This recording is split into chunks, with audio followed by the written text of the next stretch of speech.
우리가 11월을 감사의 달로 보내면서 감사 찬송, 날 구원하신 주 감사 이 찬양을 많이 부르고 있습니다. 가사도 은혜롭고 곡도 아름답죠. 이 찬양의 2절 첫 소절에 이런 가사가 있습니다. 응답하신 기도 감사, 거절하신 것 감사. 여러분, 나의 기도에 응답을 받았다면 감사하죠. 당연히 감사합니다. 그런데 거절하신 것에 대해서도 감사한다는 가사에 대해서 어떤 생각이 드십니까? 여러분은 정말 내 중심의 고백으로 거절하신 것도 감사, 이런 찬송이 우리 마음에 있습니까? 사실 거절은 우리에게 아픔과 괴로움을 줍니다. 사람이 살면서 받는 많은 상처들 가운데 하나가 거절당하는 것입니다. 이 거절당하면서 오는 아픔이 큽니다.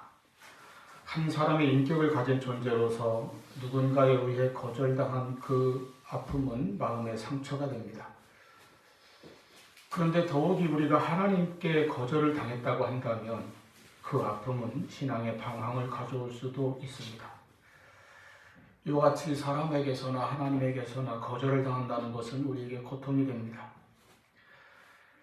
그런데 누구나 다 자기 원하는 대로 바라는 대로 되지 않는 것이 우리 삶이기 때문에 살면서 이런저런 거절의 상처, 거절당한 괴로움을 우리가 겪습니다. 학생이 원하는 학교에 합격하지 못한 것, 거절당한 것입니다. 큰 아픔이 됩니다. 자기가 원하는 직장에 들어가지 못하면 거절당한 것입니다. 하고자 하는 일이 자꾸 막히고 실패할 때 좌절하게 됩니다. 사회에서 자꾸 거절당하면 낙심할 수도 있습니다. 인간관계에서도 내가 어떤 부탁이나 요청을 했을 때 그것에 대해 거절당하는 일도 있습니다. 이럴 때 우리에게 거절이 상처가 됩니다. 하물며 우리가 하나님 앞에서 거절당한다면, 나의 기도가 거절을 당한다고 하면 그것은 또 얼마나 시험이 되겠습니까?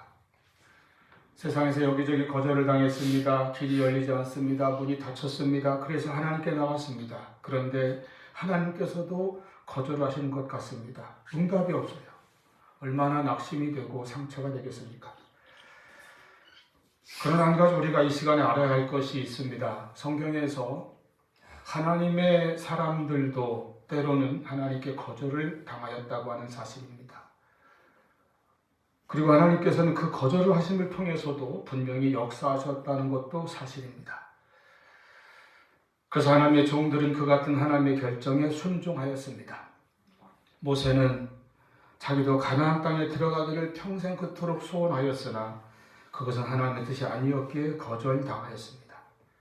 대신 하나님께서는 모세에게 느보산 위에서 가나안 지경을 다 보게 하시고 그의 후계자 여호수아를 통하여 그 일을 이루실 것을 약속하셨습니다.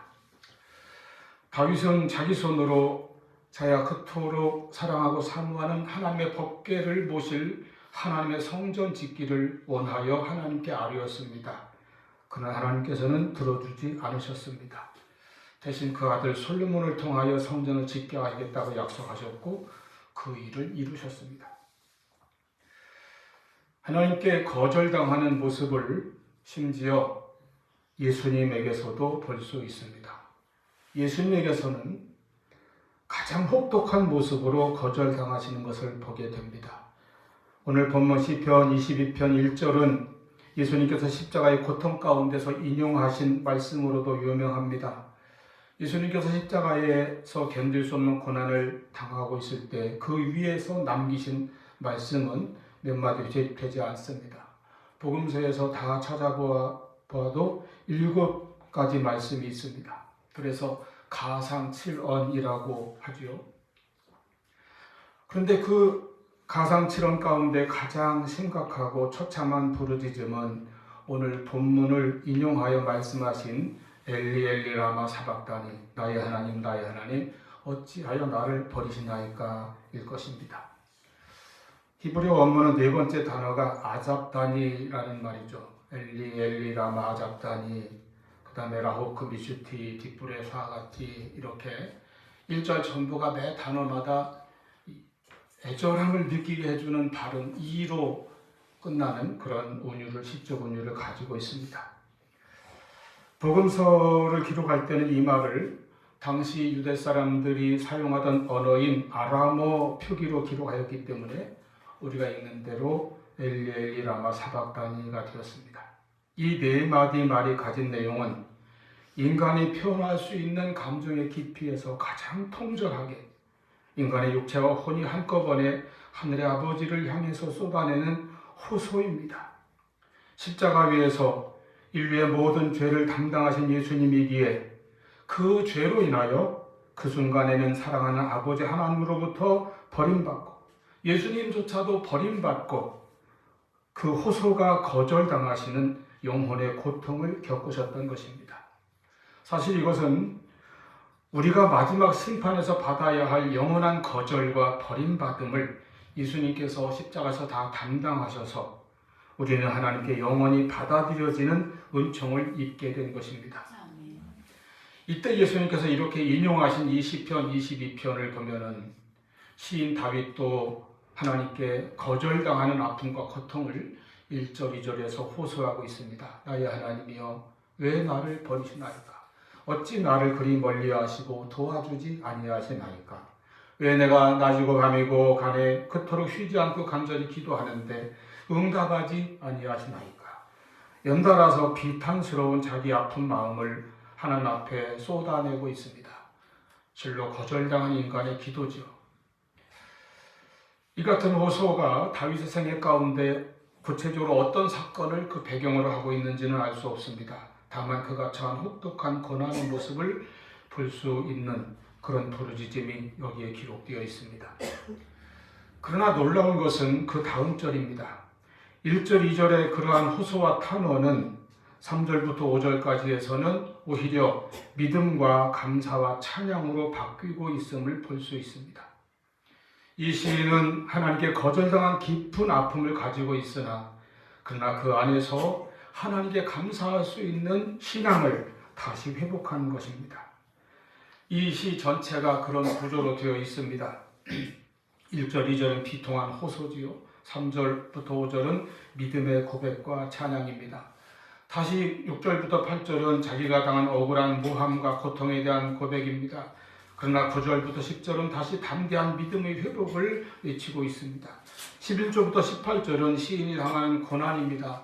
그 가운데 특히 16절이나 18절에는 예수님께서 십자가에서 당하실 고난에 대한 예언이 포함되어 있습니다. 1000년 후 골고다 언덕에서 성취될 것입니다.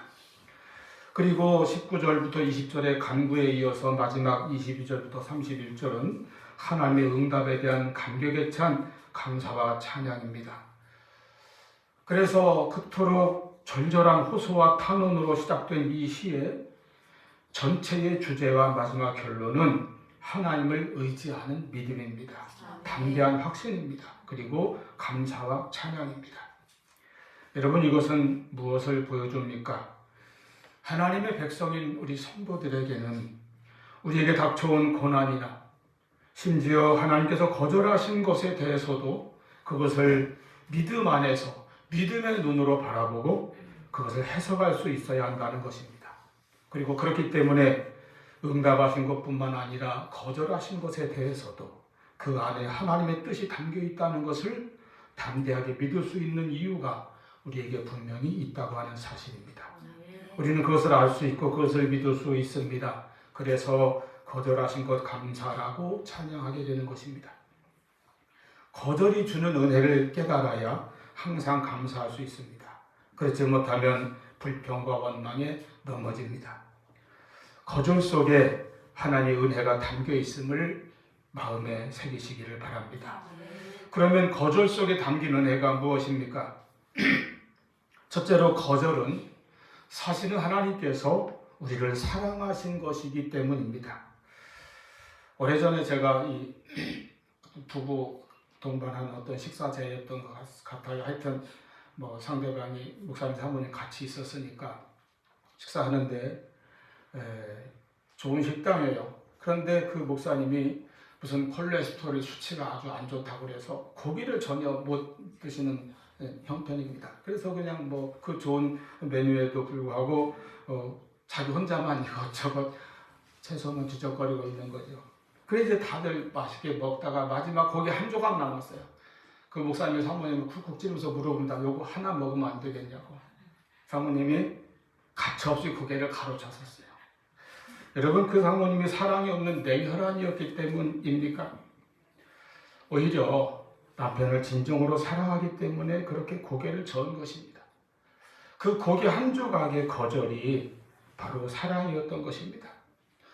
그는 그래서 결국 고기를 못 먹었어도 원망하는 것이 아니라 오히려 고마워하는 눈치를 보였습니다. 이걸 보라고, 이렇게 내 건강을 챙겨주지 않느냐고 자랑하는 것처럼 보였어요. 여러분, 하나님께서 거절하신 것에도 분명히 사랑의 이유가 있습니다. 철없는 아이가 이것저것 아무거나 달라고 할 때에 부모는 거절할 때도 있습니다. 어떤 교육학자는 아이의 요구를 무조건 다 들어주는 것이야말로 아이를 버리게 되는 지름길이다, 이렇게까지 말하기도 합니다. 물론 케이스 바이 케이스겠지요. 어쨌든 지혜로운 부모는 적절한 거절을 통해서 자녀를 바르게 양육합니다. 그 거절에는 바로 그 아이 마음대로 하도록 허용해 주는 것보다 더 크고 깊은 사랑이, 부모의 사랑이 그 안에 담겨 있는 것입니다. 하나님께서도 그와 같이 하십니다. 그러므로 우리를 가장 잘 아시는 하나님께서 우리에게 무엇인가를 거절하실 때에는 그것은 하나님께서 진정으로 나를 사랑하시기 때문임을 알아야 합니다. 하나님께서 거절하시는 경우에는 그것이 결코 내게 유익하지 않기 때문일 때가 있습니다. 나는 지금 무언가를 내 소원에 의해서 원하고 있지만 나를 아시는 하나님께서 보실 때에는 그것이 나에게 유익하지 아니하고 오히려 위험하거나 해로운 것이기 때문에 막으시고 허락하시지 않는 것입니다. 그러므로 거절하심 자체가 곧 사랑이요 응답입니다. 사실 저도 말은 이렇게 하여도 막상 우리에게 이것은 어려운 일입니다. 우리는 연약한 인간이기에 당장 내 생각, 내 환경, 내 문제에만 갇혀 있어서 우리가 그 너머에 하나님의 뜻을 다 알 수는 없습니다. 시편 이사야 55장 9절 말씀과 같이 하늘이 땅보다 높음 같이 하나님의 길은 우리 길보다 높으며 하나님의 생각은 우리 생각보다 높습니다. 그렇게 우리 생각과 다르고 높기에 우리가 하나님의 뜻과 계획을 다 알지 못하여도 우리는 하나님의 사랑을 믿어야 합니다. 독생자를 주실 만큼 나를 사랑하셨고 지금도 사랑하시는 것을 믿어야 합니다. 나를 사랑하시기 때문에 지금 거절하는 것임을 분명히 깨달아야 합니다. 또한 하나님의 선하심과 그 선하신 뜻을 믿고 믿음으로 순종할 따름입니다. 그래서 그 믿음이 중요합니다. 믿음으로 바라보고 믿음으로 생각할 때에 우리가 하나님의 뜻에 대해서 더욱 깨닫고 알게 될 것입니다. 사실 지나놓고 보면 내가 원하는 대로만 들어주셨으면 잘못되고 큰일 날 뻔한 일들도 우리 삶 가운데 얼마나 많이 있는지 모릅니다. 내 일도 알지 못하는 우리 인간의 생각은 얼마나 짧고 부족한지 모릅니다. 그러므로 하나님께서는 우리의 기도와 우리의 요청에 대해서 나의 원대로 들어주지 아니하시고 가려서 응답하시는 것입니다. 심지어 거절하시기도 하는 것입니다. 그런데 그것이 궁극적으로는 모든 것이 나의 유익을 위하여 그렇게 하신 것입니다. 그러므로 거절이 하나님의 사랑인 것을 깨닫고 감사하시기를 바랍니다. 자녀가 어릴 때는 자기 요구가 받아들여지지 않으면 무조건 투정을 부리고 때를 쓰지요. 그러나 철이 들고 나면 무엇이 달라집니까? 이제는 그것이 부모님의 깊은 사랑인 것을 깨닫고 알게 됩니다. 우리에게 철든 신앙, 성숙한 신앙은 무엇입니까? 하나님의 뜻을 믿고 감사하는 신앙이 되는 것입니다. 두 번째로 거절하신 것은 그 거절을 통해서 우리를 변화시키시고 성숙하게 만드시는 하나님의 훈련입니다.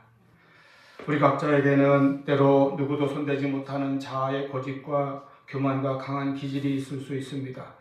아무리 겉으로 유순하게 보이는 사람도 속에는 나름대로의 자아가 자리 잡고 있습니다. 이 강한 인간의 자아와 고집과 교만이 하나님과 우리 사이를 가로막거나 우리 신앙생활을 방해할 수도 있습니다. 그렇기 때문에 하나님께서는 거절의 아픔을 겪게 하셔서 그 같은 고집과 교만이 깨어지고 영적으로 변화되고 성숙해지도록 이끄시는 것입니다. 이것은 훈련의 거절입니다. 그리고 이 훈련의 또는 연단의 거절은 때의 문제, 즉 시기의 문제와 연관이 있습니다. 하나님의 응답에 때가 있다고 하는 것이죠. 그 때가 이르지 아니하였을 때에는 하나님께서 우리에게 기다리게 하십니다. 그것이 당장은 응답되지 않는 것처럼 거절당하는 것처럼 보일 수도 있습니다. 그러나 사실은 아직 때가 이르지 아니하였기 때문에 그렇게 보이는 경우가 있습니다. 그래서 그 때가 되도록 우리는 성장해야 합니다. 훈련되고 성숙해져야 합니다. 우리에게 맞는 때를 기다리시는 하나님이십니다. 아르헨티나의 후안 카를로스 오르티즈라고 하는 목사님이 지금 90이 훨씬 넘으셨지만은 어린 시절이 있었겠죠. 자기 어릴 때 아마 초등학교 몇 학년 때인 것 같습니다. 자기 교회에 부흥회가 열려서 부흥사 목사님이 오셨는데 그 부흥사 목사님이 아주 수염을 멋있게 기르신 분이었다고 그래요. 아마 우리 한국의 이성범 목사님 여러분 사진 보셨습니까? 수염이 참 멋있어요. 그걸 보고 어린 이 소년의 마음속에 아주 부러운 마음이 생기고, 야, 나도 저렇게 되었으면 얼마나 멋있어질까. 그래서 어떻게 했을까요? 이 믿음 좋은 소년이 기도를 했어요. 하나님, 제발 저에게 수염이 이렇게 멋있게 나게 해주세요. 밤에 기도하고 잔데 아침에 보니까 아무 수염이 안 났단 말입니다. 그래서 오르테즈가 금식을 했어요. 엄마가 왜 밥을 안 먹니? 예, 저는 하나님께 꼭 응답받을 게 있어요 하고 하루를 금식했어요. 그리고 기도했습니다. 하나님, 수염 좀 나게 해주세요. 저 부흥사 목사님처럼 멋있는 수염을 갖게 해주세요. 얼마나 어린아이가 배가 고팠겠어요. 다음날 거울을 보고 크게 낙심했습니다. 손집사님, 혜성이가 기도 열심히 해서 수염 나면 어떻게 되겠어요? 좋겠습니까? 이런 것이 바로 때의 문제, 시기의 문제라는 것입니다. 때가 되면요, 기도하지 않아도 금식하지 않아도 오히려 매일 면도하는 일이 귀찮아질 날이 올 것입니다. 하나님 앞에서 어린아이와 같기는 소년 어른때나 우리나 똑같지 않습니까? 기도 응답에 대하여 내가 생각한 시기와 하나님께서 정하신 시기, 즉 하나님의 때가 일치할 때도 있고 일치하지 않을 때도 있을 것입니다. 우리는 하나님의 때를 다 알지 못합니다. 또 내가 내 때를 알지 못합니다. 내 앞날도 알지 못합니다. 어떤 시기가 나에게 가장 좋은 때인지 알지 못합니다. 그래서 다만 나의 생각대로 구할 때도 많죠. 이에 대하여 하나님께서는 하나님의 때에 가장 좋은 방법으로 가장 좋은 곳으로 응답해 주시는 것입니다. 아멘. 우리에게 좋은 때가 지금이 아니라면 하나님께서는 기다리라는 응답을 주실 것입니다.